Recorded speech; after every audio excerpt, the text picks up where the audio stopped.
Being the child of an immigrant puts you in a humbling but pressured situation as a human. My parents, aunts, uncles, and grandparents are all immigrants. They fled from Laos in the late 70s. They were escaping war, enslavement, and genocide. I grew up hearing stories from my parents about how they slept in graveyards because they had no homes, swam across rivers just to escape military recruitment, or starved because there's no food to go around. Then they moved to America without a dollar in their pocket, living with all their siblings and parents in cramped homes or apartments, not having proper education, fighting against racism, and learning a new language. I am thankful enough to be born here in America.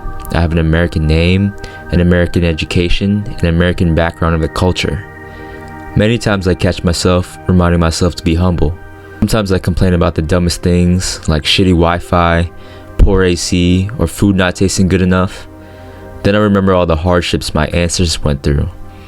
Not having a bed of their own, not having the ability to go to a grocery store to get food, not having the access to a normal education. As a third-generation immigrant, it's humbling, but there could be extra pressure added to our shoulders. Sometimes we feel like we have to step up because our parents moved here just to give us a better life. We have opportunities they did not have, opportunities to do extracurricular activities in school, the chance to go to college, the privilege of not having an accent. It's a constant reminder to be humble, but to continue to work harder. Sometimes I feel like I can't slack, or I have to make a lot of money because my parents did not come all this way for me to play video games and party with my friends. They did not suffer, face famine, racism, and terrorism just for me to have an average life.